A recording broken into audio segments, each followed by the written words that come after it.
Welcome to ಶಿಕ್ಷಣವೇ ಶಕ್ತಿ ಸ್ಪರ್ಧಾ creative competitive exams coaching centre registered Shivamogga. ನಾನು ನಿಮ್ಮ ಮಂಜು ಸರ್. ನನ್ನೆಲ್ಲ ಪ್ರೀತಿಯ ವಿದ್ಯಾರ್ಥಿಗಳು, ಕನ್ನಡ ಗ್ರಾಮರ್ ಎನ್ನುವ ಈ ಟೈಟಲ್ ಅನ್ನ ಟಚ್ ಮಾಡಿ ಬಂದಿದ್ದೀರಾ. ನಿಮ್ಗೆಲ್ರಿಗೂ ಕೂಡ ಇವತ್ತಿನ ಈ ವಿಶೇಷವಾಗಿರ್ತಕ್ಕಂತಹ ತರಗತಿಯಲ್ಲಿ ಎಲ್ಲಾ ರೀತಿಯಾಗಿರ್ತಕ್ಕಂತಹ ಸ್ಪರ್ಧಾತ್ಮಕ ಪ್ರವೇಶ ಪರೀಕ್ಷೆಗಳಿಗೆ ಸುಲಭವಾಗ್ತಕ್ಕಂತಹ ನನ್ನ ಕನ್ನಡ ಗ್ರಾಮರ್ 2ನೇ ವಿಡಿಯೋದಲ್ಲಿ ತಾವೆಲ್ಲರೂ ಕೂಡ ಬಂದು ನೋಡ್ಕೊಂಡಿದ್ದೀರಾ. ಯಾರೆಲ್ಲ ಇವತ್ತು ಮೊಟ್ಟ ಮೊದಲನೇದಾಗಿ ಈ ಚಾನಲ್ ನ ವೀಕ್ಷಣೆ ಮಾಡ್ತಾ ಇದ್ದೀರಾ, ನಿಮ್ಮ ವಿಡಿಯೋ ಕೆಳಭಾಗದಲ್ಲಿ ಸಬ್ಸ್ಕ್ರಿಪ್ಷನ್ ಬಟನ್ ಇದೆ, ಸಬ್ಸ್ಕ್ರೈಬ್ ಮಾಡ್ಕೊಳ್ಳಿ. ಪಕ್ಕದಲ್ಲಿರೋ ಬೆಲ್ ಐಕಾನ್ ಟಚ್ ಮಾಡಿ ಆಲ್ ನೋಟಿಫೈಡ್ ಆಗಿರಿ. ಶಿಕ್ಷಣವೇ ಶಕ್ತಿಯಿಂದ ಬರ್ತಕ್ಕಂತಹ ಎಲ್ಲಾ ಮಾಹಿತಿಗಳು ನಿಮ್ಗೆ ನೇರವಾಗಿ ಸಿಗ್ತಾ ಹೋಗುತ್ತೆ. ಹಾಗಾದ್ರೆ ಇವತ್ತಿನ ಮೊಟ್ಟ ಮೊದಲನೆಯ ಪ್ರಶ್ನೆಯೊಂದಿಗೆ ನಾವು ನಮ್ಮ ತರಗತಿಯನ್ನು ಪ್ರಾರಂಭ ಮಾಡೋಣ. ಪ್ರಶ್ನೆ ಸಂಖ್ಯೆ 11. ಸರ್, ಪ್ರಶ್ನೆ ಸಂಖ್ಯೆ 10 ಸರ್. ಪ್ರಶ್ನೆ ಸಂಖ್ಯೆ ನನ್ನ ಇದೇ ವಿಡಿಯೋ ಹಿಂದಿನ ಕ್ಲಾಸಸ್ ಅಲ್ಲಿ ಕನ್ನಡ ಗ್ರಾಮರ್ 2ನೇ ಕ್ಲಾಸಸ್ ಇದೆ, ಅಲ್ಲಿ ಹೋಗಿ ನೋಡಿ. ಶಾಲೆಯನ್ನು ಎಂಬ ಪದವನ್ನು ಬಿಡಿಸಿದಾಗ ಉಂಟಾಗುವ ಸಂಧಿ ಯಾವುದು ಅಂತ ಹೇಳಿ ಕೇಳ್ತಾ ಇದ್ದಾರೆ. ಕಾಂಪಿಟೇಟಿವ್ ಎಕ್ಸಾಮ್ಸ್ ಅಲ್ಲಿ ಇದೇ ರೀತಿಯಾಗಿ ಪ್ರಶ್ನೆಯನ್ನ ಕೇಳ್ತಾರಾ? ಹೌದು, ಖಂಡಿತವಾಗ್ಲೂ ಕೂಡ. ಇಲ್ಲಿ ಒಂದು ಪ್ರಶ್ನೆ, ಶಾಲೆಯನ್ನು ಎಂಬ ಪದವನ್ನ ಬಿಡಿಸಿದಾಗ ಉಂಟಾಗುವ ಸಂಧಿ ಯಾವುದು ಅಂತ ಕರೀತಾರೆ. ಮೊದಲು ನೀವು ಸಂಧಿ ಅಂದ್ರೆ ಏನು, ಸಂಧಿಗಳಲ್ಲಿ ಎಷ್ಟು ವಿಧ, ಫಾರ್ ಎಕ್ಸಾಂಪಲ್ ಸಂಧಿಗಳಲ್ಲಿ ಕನ್ನಡ ಸಂಧಿ, ಸಂಸ್ಕೃತ ಸಂಧಿ, ಕನ್ನಡ ಸಂಧಿಗಳಲ್ಲಿ ಲೋಪ ಸಂಧಿ, ಆಗಮ ಸಂಧಿ, ಆದೇಶ ಸಂಧಿ, ಇಲ್ಲಿ ಕೊಟ್ಟಿರ್ತಕ್ಕಂಥದ್ದು ಕೂಡ ನಿಮಗೆ ಶಾಲೆಯನ್ನು ಎಂಬ ಪದವನ್ನ ಬಿಡಿಸಿ ಬರೀಬೇಕು ನಾವು. ಶಾಲೆ ಪ್ಲಸ್ ಅನ್ನು ಏನಾಗಿದೆ ಇಲ್ಲಿ? ಶಾಲೆಯನ್ನು ಇದನ್ನ ಪೂರ್ವ ಪದ ಅಂತ ಕರಿತೀವಿ, ಇದನ್ನ ಉತ್ತರ ಪದ ಅಂತ ಕರಿತೀವಿ. ಬಿಡಿಸಿ ಬರೆದಾಗ ಶಾಲೆ ಪ್ಲಸ್ ಅನ್ನು ಅನ್ನೋದನ್ನ ಬಿಡಿಸಿ ಬರಿತಾ ಇದ್ದೀವಿ. ಹಾಗಾದ್ರೆ ಇಲ್ಲಿ ಈ ಪದವನ್ನ ಶಾಲೆ ಪ್ಲಸ್ ಅನ್ನು ಈ ಪದವನ್ನ ಕೂಡಿಸಿ ಬರೆದಾಗ ಆಗುವ ಪದ ಯಾವುದು, ಉಂಟಾಗುವ ಸಂಧಿ ಯಾವುದು ಅನ್ನೋದನ್ನು ಕೇಳ್ಬೋದು. ಇಲ್ಲಿ ನೋಡಿ, ಶಾಲೆಯನ್ನು ಈ ಆ ಅನ್ನೋ ಸ್ವರಾಕ್ಷರದ ಬದಲಾಗಿ ಯಾ ಅನ್ನುವ ವ್ಯಂಜನಾಕ್ಷರ ಉತ್ತರ ಪದದ ಮೊದಲನೇದಾಗಿ ಬಂದಿದೆ. ಹಾಗಾಗಿ ಒಂದು ಸ್ವರಾಕ್ಷರದ ಬದಲಾಗಿ ವ್ಯಂಜನಾಕ್ಷರ ಬಂದಿರೋದನ್ನ ನಾವು ಆಗಮ ಸಂಧಿ ಅಂತ ಹೇಳಿ ಕರಿತೀವಿ. ಸರ್, ಹಾಗಾದ್ರೆ ನಾವು ಸಂಧಿಗಳನ್ನ ಕಂಪ್ಲೀಟ್ ಆಗಿ ಪ್ರಾಕ್ಟೀಸ್ ಮಾಡಬೇಕು.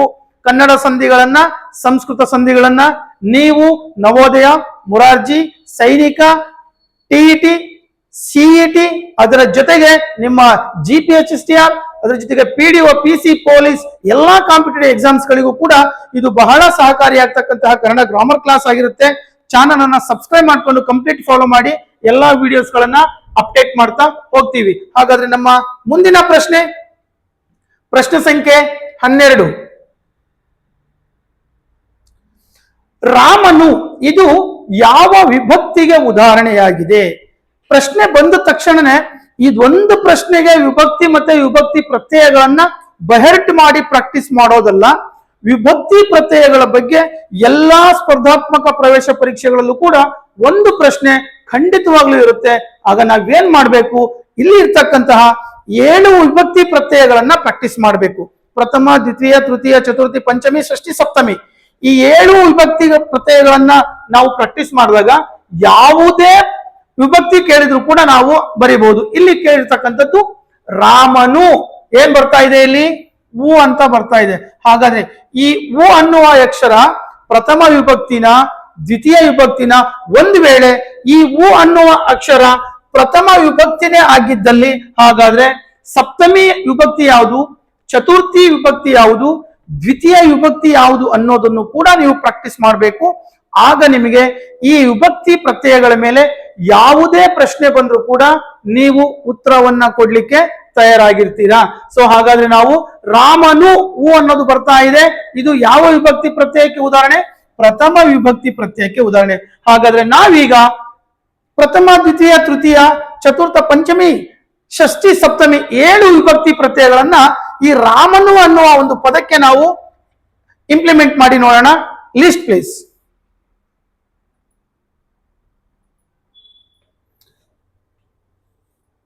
ಓಕೆ, ಸೊ ಇಲ್ಲಿ 7 ವಿಭಕ್ತಿ ಪ್ರತ್ಯಯನ ಕೊಟ್ಟಿದ್ದಾರೆ. ಇಲ್ಲಿ ನೋಡಿ, ಪ್ರಥಮ, ದ್ವಿತೀಯ, ತೃತೀಯ, ಚತುರ್ಥ, ಪಂಚಮಿ, ಷಷ್ಠಿ, ಸಪ್ತಮಿ. ಅಲ್ಲಿ ನಾವು ರಾಮನು ಅಂತ ನೋಡಿದ್ವಲ್ವಾ, ರಾಮನು. ಸರ್ ಈ ಕ್ಲಾಸ್ ಅನ್ನ ನಾವು ಮೊರಾರ್ಜಿಗೆ ನವೋದಯಕ್ಕೆ ಸೈನಿಕಗಂತ ನೋಡ್ತಾ ಇದ್ದೀವಿ. ನಮ್ಮ ಮನೆಯಲ್ಲಿ 8ನೇ ತರಗತಿ ಮಕ್ಕಳು, 9ನೇ ತರಗತಿ ಮಕ್ಕಳು, SLC ಮಕ್ಕಳು, 6th 7th ಮಕ್ಕಳಿದ್ದಾರೆ, ಅವರಿಗೆ ಉಪಯೋಗ ಆಗುತ್ತಾ? ಖಂಡಿತವಾಗ್ಲೂ ಕೂಡ 3ನೇ ತರಗತಿಯಿಂದ ಅಪ್ ಟು ಎಲ್ಲಾ ಕಾಂಪಿಟೇಟಿವ್ ಎಕ್ಸಾಮ್ಸ್ ಇನ್ನ ತಯಾರಾಗ್ತಕ್ಕಂತ ಪ್ರತಿಯೊಬ್ಬರಿಗೂ ಕೂಡ ಉಪಯೋಗ ಆಗ್ತಕ್ಕಂಥ ತರಗತಿ. ಈ ತರಗತಿಯನ್ನ ಸಾಧ್ಯವಾದ್ರೆ ನೀವೆಲ್ಲರೂ ಕೂಡ ಶೇರ್ ಮಾಡಬಹುದು. ಇಲ್ಲೇನ್ ನೋಡ್ತಾ ಇದ್ದೀವಿ, ರಾಮನು ಅಂತ ಬಂತಲ್ವಾ, ಹೂ ಅಂತ ಬಂದಿದೆ, ಇಲ್ಲಿ ಹೂ ಇದೆ, ಇದು ಪ್ರಥಮ ವಿಭಕ್ತಿ ಪ್ರತ್ಯಯ. ಒಂದು ವೇಳೆ ರಾಮನನ್ನು ಇಲ್ಲೇನ್ ಬರ್ತಾ ಇದೆ, ಅನ್ನು, ನನ್ನು, ಅನ್ನು, ನ, ಅನ್ನು ಬರ್ತಾ ಇದೆ, ಇದು ದ್ವಿತೀಯ ವಿಭಕ್ತಿ ಪ್ರತ್ಯಯ.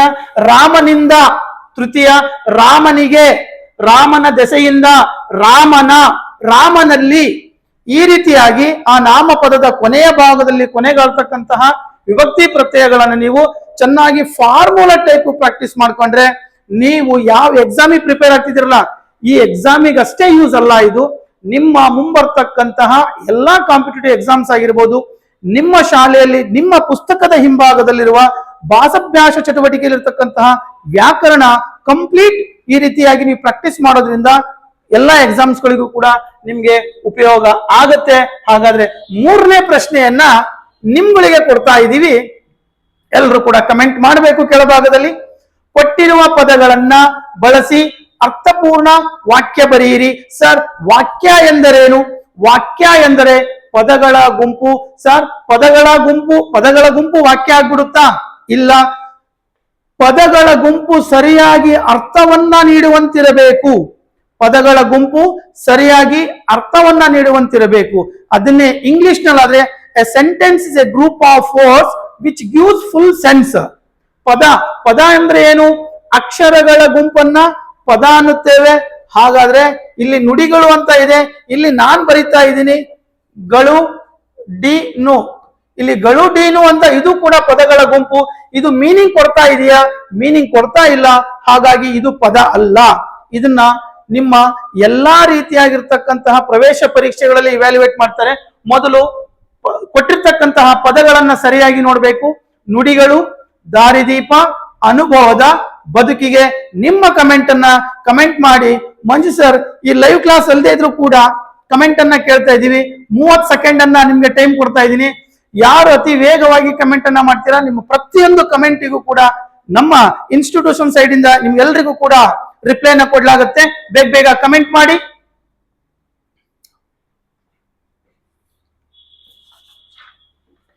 ಓಕೆ, ಎಲ್ರು ಕಮೆಂಟ್ ಮಾಡಿದ್ರಿ ಅಂತ ಹೇಳಿ ಅನ್ಕೊಳ್ತಾ ಇದ್ದೇವೆ.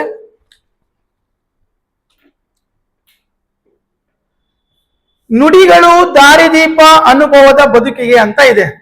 ಬೇರೆ ತರ ಕಮೆಂಟ್ ಮಾಡ್ತಿರ್ಬೋದು ಅಂತ ಅನ್ಕೊಳ್ತೀನಿ. ಸೊ ಸರಿಯಾಗಿ ಅರ್ಥವನ್ನ ಕೊಡ್ತಕ್ಕಂತಹ ವಾಕ್ಯ ಯಾವುದು ಅಂತ ಹೇಳಿದ್ರೆ ಅನುಭವದ, ನುಡಿಗಳು, ಬದುಕಿಗೆ, ದಾರಿದೀಪ. ಯಾವ್ದಿದೆ ಇದರಲ್ಲಿ? ಅನುಭವದ ಅನ್ನೋದು 3ನೇದು ಇದೆಯಲ್ವಾ? 3 ಎಲ್ಲಿದೆ? ಆಪ್ಷನ್ ಬಿ ನಲ್ಲಿಲ್ಲ, ಆಪ್ಷನ್ ಡಿ ನಲ್ಲಿಲ್ಲ, ಹೊಡೆದಾಕಿ. ಆಪ್ಷನ್ ಎ ನಲ್ಲಿದೆ, ಆಪ್ಷನ್ ಸಿ ನಲ್ಲಿದೆ. ಸೊ ಅನುಭವದ ಆದ ನಂತರದಲ್ಲಿ ನುಡಿಗಳು 1 ಬರಬೇಕು, 3-1 ಬರಬೇಕು. ಇದರಲ್ಲೂ ಕೂಡ ಇದೆ, ಇದರಲ್ಲೂ ಕೂಡ ಇದೆ. ಕನ್ಫ್ಯೂಷನ್ ಮಾಡ್ಲಿಕ್ಕೆ ಹಾಗೆ ಮಾಡಿದ್ದಾರೆ ನಿಮಗೆ. ನೆಕ್ಸ್ಟ್ ಅನುಭವದ ನುಡಿಗಳು, ಬದುಕಿಗೆ 4, 3ನೇದು ಬದುಕಿಗೆ ಬರಬೇಕು. ಆಪ್ಷನ್ 1ರಲ್ಲಿ 4 ಇಲ್ಲ, ರಾಂಗ್ ಆಗುತ್ತೆ. ಇಲ್ಲಿದೆ 2ನೇ. ಅನುಭವದ ನುಡಿಗಳು, ಬದುಕಿಗೆ, ದಾರಿದೀಪ. Option C1 is the right answer. ನೀವು ಕಮೆಂಟ್ ಮಾಡಬೇಕಾಗಿರೋದು ಎಲ್ಲ ಟೈಪ್ ಮಾಡಿ ಹಾಕ್ಬೇಕಂತ ಏನೂ ಇಲ್ಲ. ಜಸ್ಟ್ 3142 ನಾನು ಹೇಳಿದ್ಮೇಲೆ 3142 ಯಾರು ಕಮೆಂಟ್ ಮಾಡಬೇಡಿ. ಮತ್ತೆ ನನ್ನ ಮುಂದಿನ ಕ್ಲಾಸಸ್ ಅಲ್ಲಿ ಬರ್ತೀನಿ, ಆಗ ನಿಮಗೆ ಹೋಮ್ ವರ್ಕ್ ಕ್ವಶನ್ಸ್ ಅನ್ನ ಕೊಟ್ಟಿರ್ತೀನಿ, ಆಗ ಮಾಡಿ. ಸರ್ ಹಾಗಾದ್ರೆ ಈ ಕ್ಲಾಸ್ ಅಲ್ಲಿ ಕ್ವಶನ್ ಕೊಡಲ್ವಾ? ಖಂಡಿತವಾಗ್ಲೂ ಕೂಡ ಕೊನೆಗೆ ಕೊಡ್ತೀನೋ, ಮಿಡ್ಲ್ ಕೊಡ್ತೀನೋ, ಎಲ್ಲಿ ಕೊಡ್ತೀನೋ ಗೊತ್ತಿಲ್ಲ. ನಿಮಗಾಗಿ 2 ಪ್ರಶ್ನೆ ಕೊಡ್ತೀನಿ. ನಿಮ್ಮ ಹೆಸರು, ನಿಮ್ಮ ಊರಿನ ಹೆಸರು ಕಂಪ್ಲೀಟ್ ಆಗಿ ನೀವು ಬರೆದ್ಬಿಟ್ಟು ಉತ್ತರವನ್ನ ಹಾಕಿದ್ರೆ ನಮ್ಮ ಸೈಡ್ ಎಲ್ರಿಗೂ ಕೂಡ ರಿಪ್ಲೈನ ಮಾಡ್ತಾ ಹೋಗ್ತಿದ್ವಿ. ಅರ್ಥ ಆಗ್ತಾ ಇದೆಯಾ? ಕ್ಲಾಸಸ್ ಅರ್ಥ ಆಯ್ತು ಅಂದ್ರೆ ಏನ್ ಮಾಡ್ಬೇಕು? ನಿಮ್ ವಿಡಿಯೋ ಕೆಳಭಾಗದಲ್ಲಿ ಲೈಕ್ ಸೈನ್ ಇದೆ, ಅಲ್ಲೊಂದು ಲೈಕ್ ಕೊಡಬಹುದು. ಅರ್ಥ ಆಗ್ತಿಲ್ಲ ಅಂತ ಹೇಳಿದ್ರೆ ಕಂಪ್ಲೀಟ್ ಕ್ಲಾಸ್ ಅನ್ನ ಅರ್ಥ ಮಾಡ್ಕೊಂಡ್ಮೇಲೆ ಲೈಕ್ ಕೊಡಬಹುದು. ನಿಮ್ಮ ಅನುಭವವನ್ನು ಕೂಡ ಕಮೆಂಟ್ ಮಾಡಬಹುದು. ಹಾಗಾದ್ರೆ ಈಗ ನಾವು ಹೋಗ್ತಾ ಇದ್ದೇವೆ ಪ್ರಶ್ನೆ ಸಂಖ್ಯೆ 14. ಅಕ್ಕ ಡ್ಯಾಶ್ ಇದು ಎಂತಹ ಒತ್ತಕ್ಷರವಾಗಿದೆ? ಸರ್ ಏನ್ ಸರ್ 2ನೇ ಕ್ಲಾಸ್ ಅಲ್ಲಿ ಕೇಳೋ ಪ್ರಶ್ನೆನ ಕೇಳ್ತಾ ಇದ್ದೀರಾ? ಒತ್ತಕ್ಷರ ಕೇಳ್ತಾ ಇದ್ದೀರಲ್ಲ ಸರ್ ಅಂತನ. ನೀವು ಒಂದು ವೇಳೆ ನಿಮ್ಗೆ ಯಾರಾದ್ರೂ ಟೀಚರ್ ಆಗ್ತೀವಿ, ಲೆಕ್ಚರರ್ ಆಗ್ತೀವಿ, ಅಥವಾ ಬೇರೆ ಬೇರೆ ಕಾಂಪಿಟೇಟಿವ್ ಎಕ್ಸಾಮ್ಸ್ಗೆ ನಾವು ಪ್ರಾಕ್ಟೀಸ್ ಮಾಡ್ತಾ ಇದೀವಿ, ಎಕ್ಸಾಮ್ ಬರೆದು ಬಂದಿದೀವಿ ಅನ್ನೋರು ಪ್ರಶ್ನೆ ಪತ್ರಿಕೆಯನ್ನ ಒಮ್ಮೆ ತೆಗೆದು ನೋಡಿ, ಇದನ್ನೇ ಕೇಳಿರ್ತಾರೆ. ಹಾಗಾಗಿ ಕರ್ನಾಟಕದಲ್ಲಿರ್ತಕ್ಕಂತಹ ನೀವು ನಮ್ಮ ಕನ್ನಡ ಮಾತೃಭಾಷೆಯ ವ್ಯಾಕರಣವನ್ನ ಯಾವುದೇ ಕಾರಣಕ್ಕೂ ನಿಮ್ಮ ಬದುಕು ಕಟ್ಟಿಕೊಳ್ಳೋವರೆಗೂ ನೀವು ಇಟ್ಕೋಬೇಕು. ಬದುಕು ಕಟ್ಕೊಂಡ ಮೇಲೆ ನೀವು ನಿಮ್ಮ ಕಿರಿಯರಿಗೂ ಕೂಡ ಹೇಳ್ಕೊಡ್ಲಿಕ್ಕೂ ಕೂಡ ಇದನ್ನ ಇಟ್ಕೋಬೇಕು. ಏನ್ ಸರ್ ಇದು? ಅಕ್ಕ, ಇದು ಎಂತಹ ಒತ್ತಕ್ಷರವಾಗಿದೆ? ಒತ್ತಕ್ಷರಗಳಲ್ಲಿ ಎರಡು ರೀತಿಯ ಒತ್ತಕ್ಷರಗಳನ್ನು ನೋಡ್ತೇವೆ. ಒಂದು ಸಜಾತಿಯ ಒತ್ತಕ್ಷರ, ಇನ್ನೊಂದು ವಿಜಾತಿಯ ಒತ್ತಕ್ಷರ, ಅಥವಾ ಸಜಾತಿಯ ಸಂಯುಕ್ತಾಕ್ಷರ ಅಥವಾ ವಿಜಾತಿಯ ಸಂಯುಕ್ತಾಕ್ಷರ. ಏನ್ ಸರ್ ಇದು ಸಜಾತಿಯ ಒತ್ತಕ್ಷರ? ಸಜಾತಿ ಒಂದೇ ಜಾತಿಯ ಒತ್ತಕ್ಷರ. ಉದಾಹರಣೆಗೆ ಪ, ಅಪ್ಪ ಅಂತ ಬರ್ದಿದ್ದೇನಲ್ವಾ, ಅಪ್ಪಕ್ಕೆ ಪ ಒತ್ತಕ್ಷರ ಕೊಟ್ಟಿದ್ದೇನೆ. ಈ ಪ ಅನ್ನುವ ಅಕ್ಷರಕ್ಕೆ ಅದೇ ಅಕ್ಷರದ ಒತ್ತಕ್ಷರವನ್ನ ಕೊಡ್ತಾ ಇದ್ದೇವೆ, ಅದೇ ಅಕ್ಷರದ ಒತ್ತಕ್ಷರ. ಇದನ್ನ ಸಜಾತಿ ಒತ್ತಕ್ಷರಗಳು ಅಂತ ಕರಿತೀವಿ.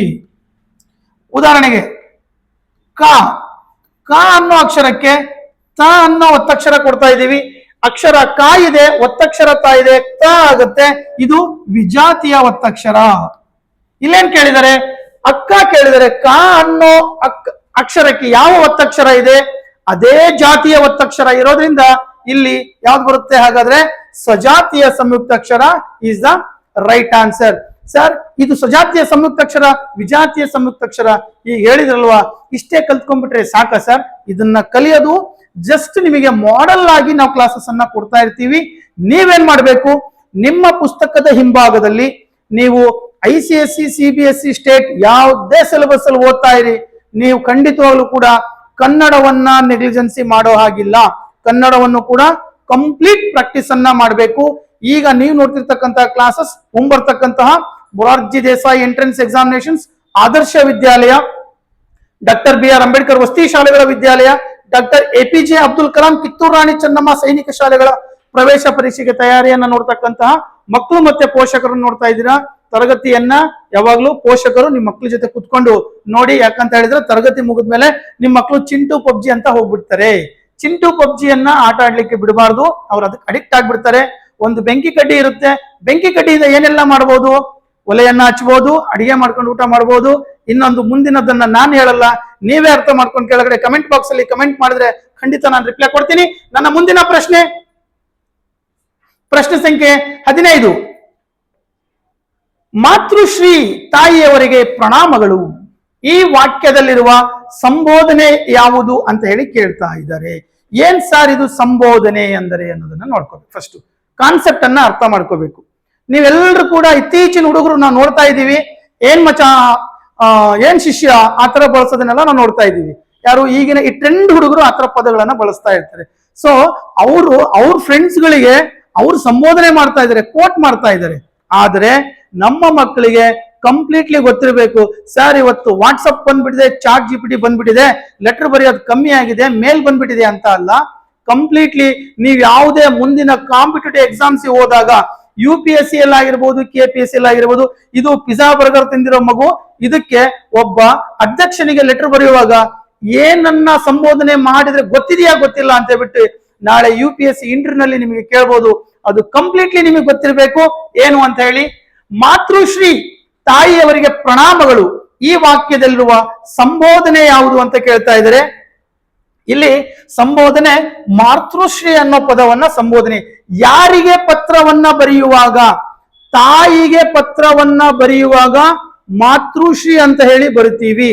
ಒಂದು ವೇಳೆ ನಿಮ್ಮ ತರಗತಿ ಗುರುಗಳಿಗೆ, ನಿಮ್ಮ ಕ್ಲಾಸ್ ಟೀಚರ್ಗೆ ನೀವು ಪತ್ರವನ್ನ ಬರೆಯುವಾಗ, ನೀವು ಲೇಡಿ ಟೀಚರ್ ಇದ್ದಾರೆ ನಿಮ್ ಕ್ಲಾಸ್ ಅಲ್ಲಿ ಅಂತ ಅನ್ಕೊಳ್ಳಿ, ನೀವು ಮಾತೃಶ್ರೀ ಟೀಚರ್ ಅಂತ ಬರೆಯಕ್ ಬರೋದಿಲ್ಲ. ಅಲ್ಲಿ ನೀವು ಏನ್ ಬರಿಬೇಕು? ಪೂಜ್ಯ ಗುರುಗಳಿಗೆ. ಯಾವಾಗ ಕ್ಲಾಸ್ ಅಲ್ಲಿ ಲೆಟರ್ನ ಬರೆಯುವಾಗ ನಿಮ್ಮ ಶಿಕ್ಷಕರಿಗೆ ಪೂಜ್ಯ ಗುರುಗಳಿಗೆ ಅಂತ ಬರಿಬೇಕು. ನಿಮ್ಮೂರಲ್ಲಿ ಗ್ರಾಮ ಪಂಚಾಯಿತಿ ಇದೆ, ತಾಲೂಕ್ ಪಂಚಾಯಿತಿ ಇದೆ, ಮಹಾನಗರ ಪಾಲಿಕೆ ಇದೆ, ಜಿಲ್ಲಾ ಪಂಚಾಯತ್ ಇದೆ, ಅಲ್ಲಿ ಅಧ್ಯಕ್ಷರಿಗೆ ನಿಮ್ಮ ಊರಲ್ಲಿ ಏನೋ ಒಂದು ಕೆಲಸ ಆಗಬೇಕು, ಅವ್ರಿಗೆ ಏನಂತ ಸಂಬೋಧನೆ ಮಾಡಬೇಕು? ಅವರಿಗೆ ಮಾನ್ಯರೇ ಎನ್ನುವುದನ್ನ ಸಂಬೋಧನೆಯನ್ನ ಮಾಡಬೇಕು. ಅದರ ಜೊತೆಗೆ ನಿಮ್ಮ ಇನ್ಯಾವುದಿಲ್ಲ ಇದೆ, ನಿಮ್ಮ ತಂದೆಯವರಿಗೆ ಲೆಟರ್ನ ಬರೀಬೇಕು. ಸರ್ ನಾನು ದೆಹಲಿಯಲ್ಲಿ UPSC ಕೋಚಿಂಗ್ ಬಂದಿದ್ದೀನಿ, ವಾಟ್ಸಪ್ ವರ್ಕ್ ಮಾಡ್ತಾ ಇಲ್ಲ, ಕರೆನ್ಸಿ ಇಲ್ಲ, ₹2,500 ಲೆಟರ್ ಇದೆ, ನಮ್ಮ ತಂದೆಗೆ ಒಂದು ಲೆಟರ್ ಬರಿಬೇಕೀಗ. ತಂದೆಗೆ ಏನ್ ಬಳಸಬೇಕು? ಹಾಗಾದ್ರೆ ಗುರುಗಳಿಗೆ ಪೂಜ್ಯರು ಅಂತ ಬಳಸಿದೀವಿ, ಅಫಿಷಿಯಲ್ ಲೆಟರ್ಗಳಿಗೆ ಮಾನ್ಯರೇ ಅಂತ ಬಳಸಿದೀವಿ, ತಾಯಿಗೆ ಮಾತೃಶ್ರೀ ಅಂತ ಬಳಸಿದೀವಿ. ಹಾಗಾದ್ರೆ ತಂದೆಗೆ ಏನಂತ ಬಳಸಬೇಕು? ತಂದೆಗೆ ತೀರ್ಥ ರೂಪ ತಂದೆಯವರಿಗೆ. ತುಂಬಾ ಹೇಳಲಿಕ್ಕಾಗಲ್ಲ, ಮುಂದ್ಗಡೆ ಏನು ಶೂಟ್ ಮಾಡೋರು ತುಂಬಾ ಜನ ಕುತ್ಕೊಂಡಿದ್ದಾರೆ. 15-20 ನಿಮಿಷದಲ್ಲಿ ನಾನು ಕ್ಲಾಸ್ ಮುಗಿಸ್ಬೇಕು. ಈ ಕ್ಲಾಸ್ ಅರ್ಥ ಆಗಬೇಕು ಅಂದ್ರೆ ಕಂಪ್ಲೀಟ್ ಕ್ಲಾಸಸ್ ಅನ್ನ ನೋಡಿದ್ರೆ ಮಾತ್ರ ನಿಮಗೆ ಎಲ್ಲಾ ಪ್ರಶ್ನೆಗಳು ಅರ್ಥ ಆಗ್ತಾ ಹೋಗ್ತವೆ. ಹಾಗಾದ್ರೆ ತಂದೆಗೆ ನಾವು ಕೋಟ್ ಮಾಡುವಾಗ ಎಂತ ಬರಿಬೇಕು? ತೀರ್ಥ ರೂಪ ತಂದೆಯವರಿಗೆ ಅಂತ ಹೇಳಿ ಬರಿಬೇಕು. ಹಾಗಾದ್ರೆ ನೀವು ನೋಡ್ತಾ ಇದ್ದೀರಾ ಶಿಕ್ಷಣವೇ ಶಕ್ತಿ ಸ್ಪರ್ಧಾ ಕ್ರಿಯೇಟಿವ್ ಸ್ಪರ್ಧಾತ್ಮಕ ಪ್ರವೇಶ ಪರೀಕ್ಷೆಗಳ ತರಬೇತಿ ಕೇಂದ್ರ ಶಿವಮೊಗ್ಗ. ಇಲ್ಲಿ ನವೋದಯ ಮೊರಾರ್ಜಿ ಸೈನಿಕ ತರಬೇತಿಯನ್ನ ಬಹಳ ಅಚ್ಚುಕಟ್ಟಾಗಿ ನೀವು ನಿಮ್ಮ ಮನೆಯಲ್ಲೇ ಇಟ್ಕೊಂಡು ವಿತ್ ಸ್ಟಡಿ ಮೆಟೀರಿಯಲ್ಸ್ ಅನ್ನ ನಿಮ್ಮ ಮನೆಗೆ ರಿಜಿಸ್ಟರ್ ಪೋಸ್ಟ್ ಮೂಲಕ ಕಳಿಸ್ಕೊಡ್ಲಾಗುತ್ತೆ. ನಮ್ಮ ಕ್ಲಾಸಸ್ ಅರ್ಥ ಆಯ್ತು, ನವೋದಯ ಮೊರಾರ್ಜಿ ಸೈನಿಕ ಶಾಲೆಗಳ ಆನ್ಲೈನ್ ಟ್ರೈನಿಂಗ್ಗೋಸ್ಕರ ಈ ಕಾಂಟ್ಯಾಕ್ಟ್ ನಂಬರ್ಸ್ ಗಳನ್ನ ನೀವು ಕಾಂಟ್ಯಾಕ್ಟ್ ಅನ್ನ ಮಾಡ್ಕೊಂಡ್ರೆ ಖಂಡಿತವಾಗ್ಲೂ ಕೂಡ ನಿಮ್ಗಳಿಗೆ ಮಾಹಿತಿಯನ್ನ ಕೊಡ್ತಾರೆ. 7204666072 9482324006 8050730717. ನಮ್ಮ ಮುಂದಿನ ಪ್ರಶ್ನೆ 16ನೇ ಪ್ರಶ್ನೆ. Question number 16. ಈ ಶಾಲೆ ಸುಂದರವಾಗಿದೆ, ಅಡಿಗೆರೆ ಎಳೆದ ಪದವು ಯಾವುದು? ಅಥವಾ ಅಡಿಗೆರೆ ಎಳೆದ ಪದ ಏನನ್ನ ಸೂಚಿಸುತ್ತದೆ ಅನ್ನೋದನ್ನಾದ್ರೂ ಕೇಳಬಹುದು. ಅಡಿಗೆರೆ ಅಂದ್ರೆ ಏನು? ಒಂದು ಪದದ ಕೆಳಭಾಗದಲ್ಲಿ ಹಾಕಿರುವ ಈ ಗೆರೆಯನ್ನ ನಾವು ಅಡಿಗೆರೆ, ಅಡಿ ಅಂದ್ರೆ ಕೆಳಗೆ, ಅಡಿಗೆರೆ ಅಂತ ಹೇಳಿ ಕರಿತೀವಿ. ಸುಂದರವಾಗಿದೆ, ಏನು ಸುಂದರವಾಗಿದೆ? ನಾಮಪದ ಸುಂದರವಾಗಿದೆ. What is beautiful? A noun is beautiful. Here what is noun? Rose is noun. How is rose? Rose is beautiful. ಇಲ್ಲಿ ನಾಮಪದ ಗುಲಾಬಿ ಎನ್ನುವ ಒಂದು ಪದ ಬರ್ತಾ ಇದೆ. ಈ ಪದ ನಾಮಪದ ಗುಲಾಬಿ ಹೂವು ಹೇಗಿದೆ? ಸುಂದರವಾಗಿದೆ. It's in English an adjective ಅಂತ ಕರಿತೀವಿ. ಕನ್ನಡದಲ್ಲಿ ಇದನ್ನ ಗುಣ ವಿಶೇಷಣ ಅಂತ ಕರಿತೀವಿ. ಅದರ ಜೊತೆಗೆ ಕೆಲವೊಂದು ಪುಸ್ತಕದಲ್ಲಿ ಇದನ್ನ ನಾಮ ವಿಶೇಷಣ ಅಂತಾನೂ ಕೂಡ ಹಾಕಿರ್ತಾರೆ. ಗುಣ ವಿಶೇಷಣ ಅಥವಾ ನಾಮ ವಿಶೇಷಣ. ಸರ್ ಇದು ಎಲ್ಲಿ ಬರುತ್ತೆ ಸರ್? ನಾಮ ವಿಶೇಷಣ, ಕ್ರಿಯಾ ವಿಶೇಷಣ ಇವನ್ನೆಲ್ಲ ಎಲ್ಲಿ ಕಲಿಯೋದು? ಇಂಗ್ಲಿಷ್ ನಲ್ಲಿ ಪಾರ್ಟ್ಸ್ ಆಫ್ ಸ್ಪೀಚ್ ಅಂತ ಹೇಳಿ ಒಂದು ಸೆಕ್ಷನ್ ಅನ್ನ ಓದ್ತೀರಾ. ನಾನು ತುಂಬಾ ಹಳೆ ಕ್ಲಾಸಸ್ ಅಲ್ಲಿ ನೀವು ಯೂಟ್ಯೂಬ್ ಅಲ್ಲಿ ಸರ್ಚ್ ಮಾಡಿ ಶಿಕ್ಷಣವೇ ಶಕ್ತಿ ಮಂಜು ಸರ್ ಪಾರ್ಟ್ಸ್ ಆಫ್ ಸ್ಪೀಚ್ ಅಂತ ಸರ್ಚ್ ಮಾಡಿ, ಅಲ್ಲೂ ಕೂಡ ನಿಮಗೆ ಕಂಪ್ಲೀಟ್ ಆಗಿ ಬರುತ್ತೆ. ಇಲ್ಲಿ ಬರ್ತಕ್ಕಂಥದ್ದು ನಾಮಪದ, ಸರ್ವನಾಮ, ನಾಮ ವಿಶೇಷಣ ಅಥವಾ ಗುಣ ವಿಶೇಷಣ, ಕ್ರಿಯಾಪದ, ಕ್ರಿಯಾ ವಿಶೇಷಣ, ಸಂಬಂಧ ಸೂಚಕಾವ್ಯಯ, ಭಾವ ಸೂಚಕಾವ್ಯಯ. ಅದನ್ನ ಇಂಗ್ಲಿಷ್ ನಲ್ಲಿ noun, pronoun, adjective, verb, adverb, conjunction, preposition, interjection ಅಂತ ಹೇಳಿ ಇಂಗ್ಲಿಷ್ ನಲ್ಲಿ ಕಲಿತಾ ಹೋಗ್ತೀವಿ. ನಮ್ಮ ಮುಂದಿನ ಪ್ರಶ್ನೆ ಸಂಖ್ಯೆ 17. Question number 17. ಬಾಯಾರಿಕೆ ಪದವನ್ನ ಬಿಡಿಸಿ ಬರೆದಾಗ ಯಾವುದು ಸರಿಯಾಗಿದೆ? ಸರ್ ಆಪ್ಷನ್ ನೋಡ್ತಾ ಇದ್ರೆ ಎಲ್ಲವೂ ಸರಿ ಅನಿಸ್ತಾ ಇದೆ ಸರ್. ಹಾಗಾದ್ರೆ ಕಮೆಂಟ್ ಮಾಡಿ ಆಪ್ಷನ್ ಯಾವುದು ಅನ್ನೋದನ್ನ ಪ್ರಶ್ನೆ ಸಂಖ್ಯೆ 17 ಅಂತ ಹಾಕಿ, ಪ್ರಶ್ನೆ ಸಂಖ್ಯೆ 17 ಅಂತ ಹಾಕಿ ನಿಮ್ಮ ಉತ್ತರವನ್ನ ಕಮೆಂಟ್ ಮಾಡಿ. ಏನ್ ಮಾಡ್ಬೇಕು? ಬಾಕಿಳಿ ಬಾ, ಯಾಕಿಳಿ ಯಾ. ಸರ್ ಇದೇನ್ ಸರ್ ಇದು ಇಳಿ ಇಳಿ ಅಂತ ಇದ್ದೀರಾ? ಸ್ಕೂಲಲ್ಲಿ ಹೇಳ್ಕೊಟ್ಟಿಲ್ವಾ? ನಾವು ಚಿಕ್ಕವರಿದ್ದಾಗ ಹೇಳ್ಕೊಡ್ತಾ ಇದ್ರು. ಕಾ ತಲಕಟ್ಟು ಕಾ ಗೊತ್ತಲ್ಲ ನಿಮಗೆ? ಸ್ಕೂಲಲ್ಲಿ ಇತ್ತೀಚಿನ ಸ್ಕೂಲ್ಗಳಲ್ಲಿ ಎಲ್ಲಿ ಹೇಳ್ಕೊಡ್ತಾರೆ ನನ್ಗೆ ಗೊತ್ತಿಲ್ಲ. ಸೊ ಹಾಗೆ ಇಲ್ಲಿ ಬಾ ತಲಕಟ್ಟು ಬಾ, ಬಾ ಏನ್ ಮಾಡಿದಾರೆ ಮತ್ತೆ ಇಳಿಸಿದ್ದಾರೆ, ಬಾಕಿಳಿ ಬಾ. ಓಕೆ, ಕಮೆಂಟ್ ಮಾಡ್ತಾ ಇದ್ದೀರಾ ಅನ್ಸುತ್ತೆ. ಹಾಗಾದ್ರೆ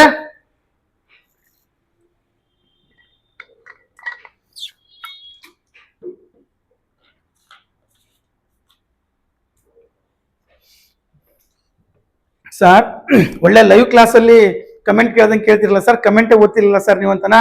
ನೆಕ್ಸ್ಟ್ ಬರ್ತೀನಿ ನನ್ನ ಮುಂದಿನ ಲೈವ್ ಕ್ಲಾಸ್ ಅಲ್ಲಿ. ಅಲ್ಲಿವರೆಗೂ ಚಾನಲ್ ಅನ್ನ ಸಬ್ಸ್ಕ್ರೈಬ್ ಮಾಡ್ಕೊಳ್ಳಿ.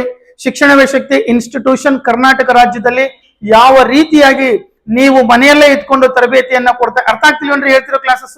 ಅರ್ಥ ಆಯ್ತು ಅಂತ ಹೇಳಿದ್ರೆ ಇಷ್ಟೇ ಕೋಚಿಂಗು, ಇಲ್ಲಿ ಬಂದು ಕಲಿಬೇಕಂತ ಹಾಗಂತ ನಾನು ಯೂಟ್ಯೂಬ್ ಒಳಗಡೆ ಬಂದು ಕುತ್ಕೊಂಡ್ಬಿಟ್ಟಿದ್ದೀನಾ? ಇಲ್ಲ, ನಾನು ಸಿಂಪ್ಲಿ ನಿಂತ್ಕೊಂಡಿದ್ದೀನಿ, ಹೇಳ್ತಾ ಇದ್ದೀನಿ, ಕ್ಯಾಮ್ರಾ ಶೂಟ್ ಮಾಡ್ತಾ ಇದೆ. ನಂತರದಲ್ಲಿ ಏನ್ ಮಾಡ್ತೀವಿ? ಯೂಟ್ಯೂಬಿಗೆ YT ಸ್ಟುಡಿಯೋಗೆ ಹಾಕ್ತೀವಿ, ಪಬ್ಲಿಷ್ ಮಾಡ್ತೀವಿ, ನೀವು ನೋಡ್ತಾ ಇದ್ದೀರಾ ಅಷ್ಟೇನೆ. ಎಲ್ಲಿದ್ರೇನಂತ ಕಲೀಲಿಕ್ಕೆ? ಹಿಂದಿನ ಕಾಲದ ಶಿಕ್ಷಣದ ಕಥೆಯನ್ನ ಕೇಳ್ಬಿಟ್ರೆ ನಿಮ್ಮ ಅಪ್ಪ ಅಮ್ಮಂಗೆ ಕೇಳಿ ನೋಡಿ.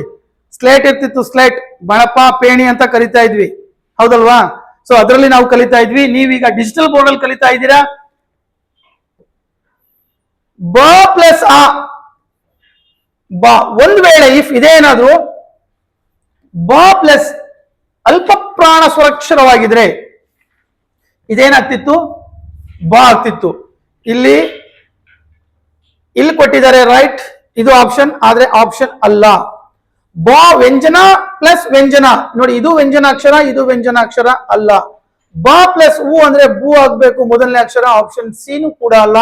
ಆಪ್ಷನ್ ಡಿ ನಲ್ಲಿ ಬ ಪ್ಲಸ್ ಅ ಬ, ಯ ಪ್ಲಸ್ ಆ ಮಹಾಪ್ರಾಣ ಬಾಯ, ಅಲ್ಪ ಪ್ರಾಣಯಿ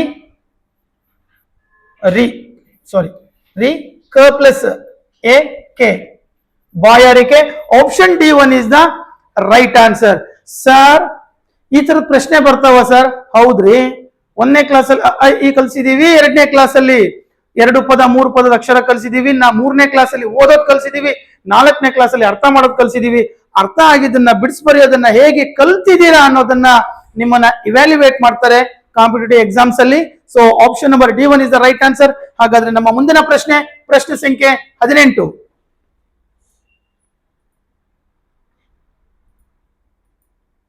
ಕ್ವಶನ್ ನಂಬರ್ 18. ಕನ್ನಡ ವರ್ಣಮಾಲೆಯಲ್ಲಿ ಎಷ್ಟು ಅಕ್ಷರಗಳು ಇವೆ? ಈ ವಾಕ್ಯಕ್ಕೆ ಸೂಕ್ತ ಲೇಖನ ಚಿಹ್ನೆಯನ್ನ ಬಳಸಿ. ಕನ್ನಡವನ್ನ ಕಲಿಯುವಾಗ ಅದರ ಜೊತೆನಲ್ಲಿ ನೀವು ಇಂಗ್ಲಿಷ್ ವ್ಯಾಕರಣಕ್ಕೂ ಒತ್ತು ಕೊಡಬೇಕು. ಈ ತರದ್ದು ಬಂದಾಗ ಇಂಗ್ಲಿಷ್ ನಲ್ಲಿ ಇದನ್ನ ಪಂಕ್ಚುಯೇಷನ್ ಮಾರ್ಕ್ಸ್ ಅಂತ ಕರೀತಾರೆ. ಯಾವ ವಿದ್ಯಾರ್ಥಿಗೆ ಲೇಖನ ಚಿಹ್ನೆಗಳನ್ನ ಬಳಸಿಕೊಂಡು ಓದುವ ಸಾಮರ್ಥ್ಯ ಇರುತ್ತದೆಯೋ ಓದಿದ್ದೆಲ್ಲವೂ ಅರ್ಥ ಆಗುತ್ತೆ. ಲೇಖನ ಚಿಹ್ನೆಗಳ ಕಾನ್ಸೆಪ್ಟ್ ಇಲ್ಲ, ಓದ್ಲಿಕ್ಕೆ ಬರುತ್ತೆ ಅಂದ್ರೆ 35 ಪೇಜ್ ಓದಿದ್ರು 3 ಪದ ಬರೆಯಕ್ಕಾಗಲ್ಲ. ಸೊ ಲೇಖನ ಚಿಹ್ನೆಗಳು ಬಹಳ ಇಂಪಾರ್ಟೆಂಟ್. ಇಲ್ಲೇನ್ ಕೇಳ್ತಾ ಇದ್ರೆ, ಕನ್ನಡ ವರ್ಣಮಾಲೆಯಲ್ಲಿ ಎಷ್ಟು ಅಕ್ಷರಗಳು ಇವೆ? ಈ ವಾಕ್ಯಕ್ಕೆ ಲೇಖನ ಚಿಹ್ನೆ ಯಾವುದು? ಪ್ರಶ್ನಾರ್ಥಕ ಚಿಹ್ನೆ. ಇಲ್ಲಿ ಎಷ್ಟು ಅಕ್ಷರಗಳು ಇವೆ ಅನ್ನೋದನ್ನ ಕೇಳ್ತಾ ಇದ್ದಾರೆ. ಹಾಗಾಗಿ ಪ್ರಶ್ನಾರ್ಥಕ ಚಿಹ್ನೆ. ಒಂದು ವೇಳೆ ಇಲ್ಲಿ ಏನಾದ್ರೂ ಅಷ್ಟೇ ಅಕ್ಷರಗಳು ಇದ್ದಾವೆ ಅಂತ ಕೊಟ್ಟಿದ್ರೆ ಅಲ್ಲಿ ನಾವು ಪೂರ್ಣ ವಿರಾಮ ಚಿಹ್ನೆಯನ್ನ ಬಳಸ್ತೀವಿ. ಒಂದು ವೇಳೆ ಕನ್ನಡ ವರ್ಣಮಾಲೆಯಲ್ಲಿ ಸ್ವರಗಳು, ವ್ಯಂಜನಗಳು, ಅವರ್ಗೀಯ ವ್ಯಂಜನಗಳು, ಅನುನಾಸಿಕಗಳು ಈ ರೀತಿ ಬಂತು ಅಂದ್ರೆ ಇಲ್ಲಿ ಏನದು ಕಾಮ, ಪೂರ್ಣ ವಿರಾಮ, ಎಂತ ವಿರಾಮ, ಫುಲ್ ಅಲ್ಪ ವಿರಾಮವನ್ನು ಬಳಸ್ತೇವೆ. ಈ ಇಂಗ್ಲಿಷ್ ಕನ್ನಡ ಎರಡೆರಡು ಒಟ್ಟಿಗೆ ಹೊಡೆಯಕ್ಕೆ ಹೋದ್ರೆ ಹಿಂಗ ಆಗ್ಬಿಡುತ್ತೆ ನೋಡ್ರಿ, ಆಯ್ತಾ? ಸೊ ಇದನ್ನ ಇಂಗ್ಲಿಷ್ ನಲ್ಲೂ ಕಲಿಬೇಕು, ಕನ್ನಡದಲ್ಲೂ ಕಲಿಬೇಕು. ನಮ್ಮ ಮುಂದಿನ 19ನೆಯ ಪ್ರಶ್ನೆ, ದಳ ಈ ಪದವು ಸೂಚಿಸುವ ನಾನಾರ್ಥಕ ಪದಗಳು ಯಾವುದು ಅಂತ ಕೇಳ್ತಾರೆ. ಹಾಗಾದ್ರೆ ಇದು ಇಂಗ್ಲಿಷ್ ಗ್ರಾಮರ್ ಅಲ್ಲಿ ಯಾವ ತರ ಬರುತ್ತೆ ಸರ್? ಇದನ್ನ ಹೋಮೋಫೋನ್ಸ್ ಅಂತ ಕರಿತೀವಿ ಇಂಗ್ಲಿಷ್ ನಲ್ಲಿ. ಕನ್ನಡದಲ್ಲಿ ನಾನಾರ್ಥಕ ಪದಗಳು, ಪದಗಳ ಅರ್ಥನೇ ಬೇರೆ, ನಾನಾರ್ಥಕ ಪದಗಳೇ ಬೇರೆ. ಉದಾಹರಣೆಗೆ ಕನ್ನಡದಲ್ಲಿ ಹರಿ, ಹರಿ ಅಂದ್ರೆ ಏನು?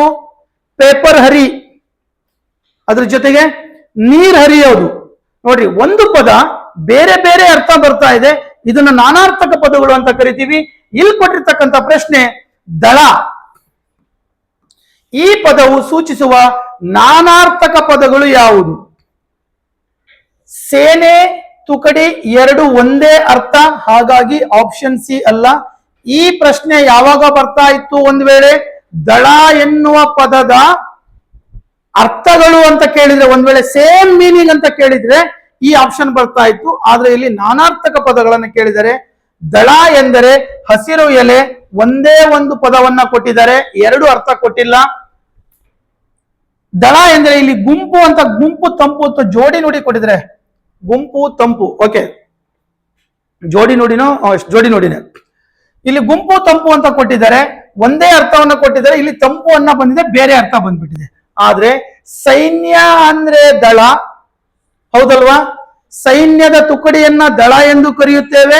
ಅದರ ಜೊತೆಗೆ ನಿಮ್ಮ ಮನೆಯ ಎದುರುಗಡೆ ಇರೋ ಹೂವಿನ ಎಳೆಯನ್ನು ತೆಗೆದಾಗ ಹೂವಿನಲ್ಲಿರುವ ಒಂದು ಎಳೆಯನ್ನು ಕೂಡ ನಾವು ದಳ ಎಂದು ಕರೆಯುತ್ತೇವೆ. ಹೂವಿನ ದಳ, ಎರಡು ಅರ್ಥ ಬಂದಿದೆ, ಸೈನ್ಯ ಮತ್ತೆ ಹೂವಿನ ದಳ. ಇದನ್ನ ನಾನಾರ್ಥಕ ಪದಗಳು ಎಂದು ಕರೀತೇವೆ. ನಮ್ಮ ಮುಂದಿನ ಪ್ರಶ್ನೆ ಸಂಖ್ಯೆ 20, ಬಹಳ ಸುಲಭವಾಗಿರುತ್ತೆ ನಮ್ಮ ಸ್ಟೂಡೆಂಟ್ಸ್ ಗಳಿಗೆ. ಬಂದರು ಈ ಪದದ ಧಾತು ರೂಪ ಯಾವುದು? ಈ ಪ್ರಶ್ನೆಯನ್ನ ನಿಮ್ಗೆ ಹೋಮ್ವರ್ಕ್ ಅಲ್ಲಿ ತಗೋತಾ ಇದ್ದೀನಿ. ನನ್ನ ಮುಂದಿನ ಲೈವ್ ಕ್ಲಾಸಸ್ ಅಲ್ಲಿ ಈ ಪ್ರಶ್ನೆಗೆ ಉತ್ತರ ಮಾಡಿರ್ತಕ್ಕಂಥ ಎಲ್ಲಾ ವಿದ್ಯಾರ್ಥಿಗಳ ಹೆಸರನ್ನ ತಗೋತೀನಿ. ಆದ್ರೆ ಉತ್ತರ ಹೇಗ್ ಮಾಡ್ಬೇಕು ಅನ್ನೋದನ್ನ ಬಹಳ ಬುದ್ಧಿವಂತರು ನೀವೆಲ್ಲ ಈಗ ಈ ಪ್ರಶ್ನೆ ತಕೊಂಡೋಗಿ ಚಾಟ್ ಜಿಪಿಟಿ ಇಟ್ಬಿಡೋದು. ಚಾಟ್ ಜಿಪಿಟಿ ಏನ್ ಮಾಡುತ್ತೆ, ಉತ್ತರ ತಕೊಂಡ್ ಬಂದ್ಬಿಡುತ್ತೆ. ಹಾಗೆ ಖಂಡಿತವಾಗ್ಲೂ ಯಾರು ಕಲಿಬೇಡಿ. ಕಲಿಯೋ ವಯಸ್ಸಿನಲ್ಲಿ ಯಾವಾಗ ಕಾಂಪಿಟೇಟಿವ್ ಎಕ್ಸಾಮ್ಸ್ ಹೋದಾಗ ಶಾರ್ಟ್ ಕಟ್ ಅನ್ನ ಫಾರ್ಮುಲಾ ಟೈಪ್ ಅಲ್ಲಿ ಕಲ್ತಿರ್ಬೇಕು. ಆದ್ರೆ ಕಂಟೆಂಟ್ ಅನ್ನ ಕ್ಯಾಚ್ ಮಾಡುವಾಗ ಟ್ರೆಡಿಷನಲ್ ಮೆಥಡ್ ಅಲ್ಲಿ, ಸಾಂಪ್ರದಾಯಿಕ ಪದ್ಧತಿಯಲ್ಲಿನೇ ಕಲಿಬೇಕು. ಇಲ್ಲಿ ಕ್ರಿಯಾಪದದ ಮೂಲ ರೂಪವೇ ಧಾತು ಅಂತ ಕರಿತೀವಲ್ವಾ? ಎಸ್, ಕ್ರಿಯಾಪದದ ಮೂಲ ರೂಪ ಧಾತು. ಇದು ಕ್ರಿಯಾಪದ ಇದೆ ಅಲ್ವಾ? ಈ ಕ್ರಿಯಾಪದದ ಮೂಲ ರೂಪ ಯಾವುದು? ಮೂಲ ರೂಪ ಎಲ್ಲಿಂದ ಬಂದಿದೆ ಆ ಕ್ರಿಯಾ ರೂಪ ಅನ್ನೋದನ್ನ ಕೇಳ್ತಾ ಇದ್ದೀವಿ. ಪ್ರಶ್ನೆ ಸಂಖ್ಯೆ 20ಕ್ಕೆ ನಿಮ್ಮ ಉತ್ತರವನ್ನ ಶಿಕ್ಷಣವೇ ಶಕ್ತಿ ವೇಟ್ ಮಾಡ್ತಾ ಇದೆ. ಯಾರೆಲ್ಲ ಆನ್ಸರ್ ಮಾಡ್ಲಿಕ್ಕೆ, ಎಲ್ಲೂ ನೋಡ್ದೇನೆ ಆನ್ಸರ್ ಮಾಡ್ಲಿಕ್ಕೆ ಟ್ರೈ ಮಾಡ್ತಾರೋ, ಟ್ರೈ ಮಾಡಿದವ್ರು ಎಲ್ಲರೂ ಕೂಡ 100ಕ್ಕೆ 100 ಅಂಕ ಪಡಿತಾರೆ. ಕಾಪಿ ಹೊಡೆದು ಆನ್ಸರ್ ಯಾರಾದ್ರೂ ಮಾಡಿದ್ರೆ, ಉತ್ತರ ಸರಿ ಇದ್ರು ಕೂಡ ಅವರಿಗೆ 0 ಸಿಗುತ್ತೆ. ಅರ್ಥ ಆಗ್ತಿದೆಯಲ್ಲ? ಬರೀ ಪ್ರಯತ್ನ ಮಾಡಿದ್ರು ಕೂಡ ಸಿಗುತ್ತೆ. ಇಲ್ಲ ಸರ್, ನನಗೆ ಗೊತ್ತಾಗಿದೆ, ಸ್ಕೂಲಲ್ಲಿ ಓದಿದೆ ಅಥವಾ ನಾನು ಬೇರೆ ಕಡೆ ಓದಿ ಅರ್ಥ ಮಾಡ್ಕೊಂಡು ಆಮೇಲೆ ಕಾಂಪೀಟ್ ಮಾಡ್ತೀನಿ ಅಂತ ಹೇಳಿದ್ರೆ ಅವ್ರನ್ನ ಎಕ್ಸಲೆಂಟ್ ಸ್ಟೂಡೆಂಟ್ಸ್ ಅಂತ ಕರಿತೀವಿ. ಈ 3ರಲ್ಲಿ ಯಾವ್ದು ಆಗ್ತೀರಾ ಅನ್ನೋದನ್ನ ನಾವು ವೇಟ್ ಮಾಡ್ತಾ ಇದ್ದೀವಿ. ನನ್ನ ಮುಂದಿನ ವಿಡಿಯೋದಲ್ಲಿ ಮತ್ತೆ ಸಿಗ್ತೀನಿ. ಅಲ್ಲಿವರೆಗೂ thank you so much. Bye.